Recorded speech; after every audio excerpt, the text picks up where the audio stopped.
G'day, Jason the Middle-Aged Gear Junkie here.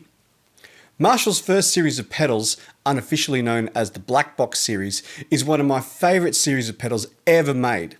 The way that they sounded, coupled with the way that they looked, made them unique in the pedal market at the time. They appeared in many a famous guitar player's rig and are highly sought after to this day. At the time though, they were somewhat of a flop. They were not hugely successful, and it was only in the years that came after that people realised how good these things actually were. I found it difficult to find information about these pedals, so if I get any information wrong, please feel free to correct me in the comments below. The genesis of the Black Box series started with this, the Marshall Guv'nor.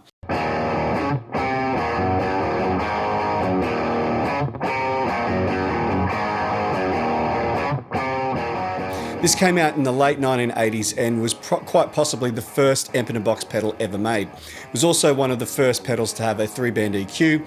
This EQ is voiced very much like a Marshall EQ, which means that you can stick it in front of pretty much any other type of amplifier and get Marshall type tones. It's got a very broad gain range, starting from slightly broken up through to absolutely cranked JCM 800 sounds. It's a highly versatile pedal and very, very well made. Now officially the Guv'nor was not part of the Black Box series because it was discontinued just as the Black Box series came out.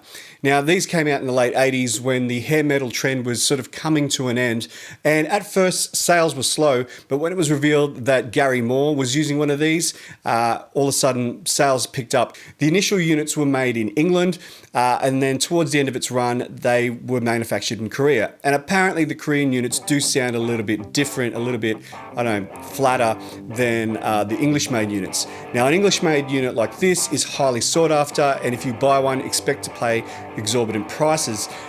This one on the back, I love this. It's actually a sticker from the music shop where this was originally bought. In terms of its impact, the Guv'nor's design was hugely influential in the pedal market, and it started what we know today as the amp in a box genre of pedals. And today you can get pedals like this, the JHS Angry Charlie, which is an absolutely killer Marshall amp in a box. But you know what? This probably would have never been conceived if it had not have been for the original Guv'nor. Following the success of the Guv'nor, Marshall decided to release its first series, which would be a trio of drive pedals to satisfy 3 different tastes in playing. This is what we know as the Black Box series. This new series would consist of the Drivemaster, Shredmaster and Bluesbreaker. Now, the Drivemaster was brought in to replace the old Guv'nor. It's fundamentally the same pedal. The design is very, very similar. Some people say that it's exactly the same. My experience is that it is slightly different. In the mid-range is where I notice it the most, but its gain range is pretty much identical, and it's a very, very good replacement for the classic Guv'nor.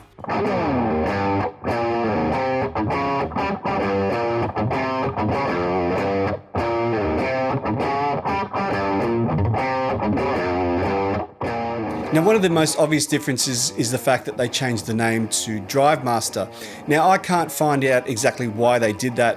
I can only imagine that the name Guv'nor might have been a little bit hard to understand outside of the UK. And I could just imagine maybe in the Midwest of America, somebody going up to the local music shop and asking, "What the hell is a Guv'nor?" So they changed the name to Drivemaster, but the pedal itself retained all the things that made the Guv'nor such a classic in the first place.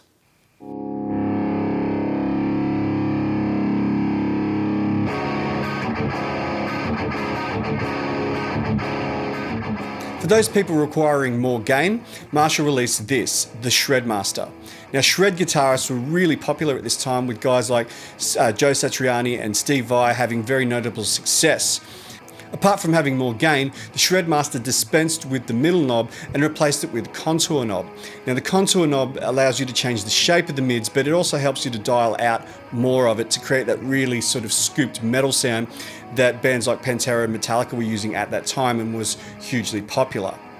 It became quite common for pedal and amplifier manufacturers of this time to replace the middle knob with a contour knob, because that really scooped sound was what was happening at the time. Over the years, gear manufacturers have had a habit of misnaming a lot of pieces of equipment. For example, the tremolo bar should actually be called the vibrato bar. The vibrato section of Fender amplifiers should actually be called tremolo. Treble boosters should be called mid-range boosters, and this, I think, also falls into that category. The Shredmaster is actually a very versatile overdrive / distortion, and you don't just have to be a shredder to find these highly useful. Just look at Johnny Greenwood from Radiohead, who's a huge fan of this pedal and has had it in his rig since the early 90s.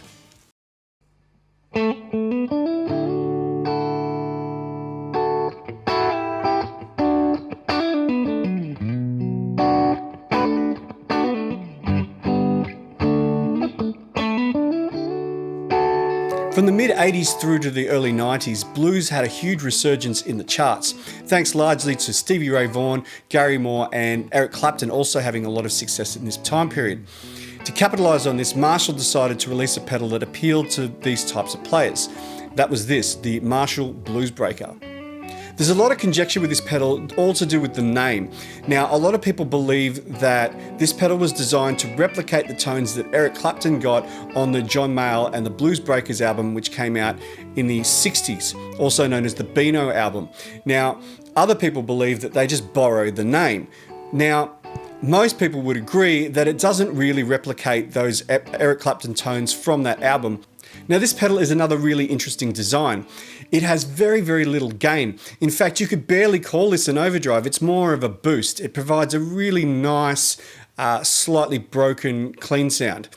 It was probably the first, or at least one of the first pedals to ever be regarded as a transparent overdrive, because most overdrives at this time, think the Tube Screamer, when you engage it, it colors your sound, even with the gain all the way down. The Bluesbreaker, in my opinion, has a bit of a mid-range, an upper mid-range hump. Now, this sounds really great through Fender-style amplifiers, particularly on neck pickups.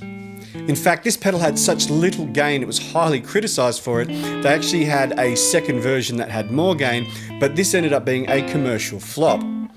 That was until it had been long extinct and John Mayer started using it, and people all of a sudden went crazy for the Bluesbreaker. And then around this time, you also had pedal manufacturers such as Analog Man and then later JHS and a few others, Snouse, who started making their own Marshall Bluesbreaker style pedals. This is now also, like the Guv'nor, a type of pedal that is being produced by many different manufacturers today. All three of these pedals had perceived flaws. The Drivemaster was criticising for not having enough bass. The Shredmaster and the Bluesbreaker both had weak volume pots. In fact, you have to turn the volume up to about 3 o'clock to achieve unity gain. The Shredmaster was also criticised for being dark sounding. The Bluesbreaker was also criticised for only having one usable setting, which was having the pedal absolutely dimed. Their switches often broke. My Drivemaster here, I had to have the switch replaced on this a couple of months ago by my good friend Nick, so thank you, Nick. And they were only really rivaled by the Big Muff pedals in terms of their size. But all these flaws aside, they all sound amazing. By the late 90s, the Black Box series had faded off into obscurity, and in the early 2000s, Marshall replaced it with their current line, which started off with the GV2, the Guv'nor 2, the BB2, the Bluesbreaker 2, and the Jackhammer, which replaced the Shredmaster because shred guitar was not cool anymore by this time. I've owned all three of these pedals, and I can tell you that I think they're really underrated. They were often dismissed as being cheap pedals for beginners. Their manufacturing techniques obviously were very different to the original units, and they were made overseas. But I think as a whole, they were good pedals, but they weren't great. Today on the used market, these pedals are quite expensive, all except for the Drivemaster, which is still very reasonably priced. In fact, you can get a made in England Drivemaster for cheaper than a made in Korea Guv'nor. Go figure. So my question to Marshall would be, why wouldn't you re-release the Black Box series? Given how influential those pedals have been and how classic they are and how much money they command on the second-hand market, I just don't understand why they haven't decided to re-release them, even if they decided to do them in smaller enclosures.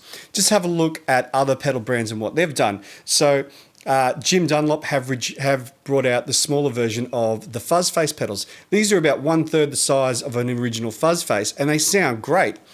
Ibanez brought out a smaller version of a few of their pedals, particularly this one here, the Tube Screamer, and it's got a lot of critical acclaim. It's an excellent little Tube Screamer. EHX have brought out these nano big muffs. Now these are again about 1/3 the size of an original big muff, and they've brought back some of the designs like this one, which is the triangle. This has been extinct since the early 70s. And they've been brought back to very high acclaim. So Marshall, in my opinion, are missing a massive opportunity to do the same. As in the time that this video was brought out, there's been no noise in the pipeline about Marshall reissuing this series. But if you're like me and you would like to see Marshall reissue that series, please leave a comment below and let's see if we can make some noise and wake them up to the fact that they have this sleeping giant that needs to be awakened and re-released to the world. If you enjoyed this video, please give it a like, and if you haven't already, please subscribe. Remember, you can join the Middle Age Gear Junkie Facebook page by clicking on the link in the description. Other than that, my name is Jason. I hope you have a wonderful day. See you later.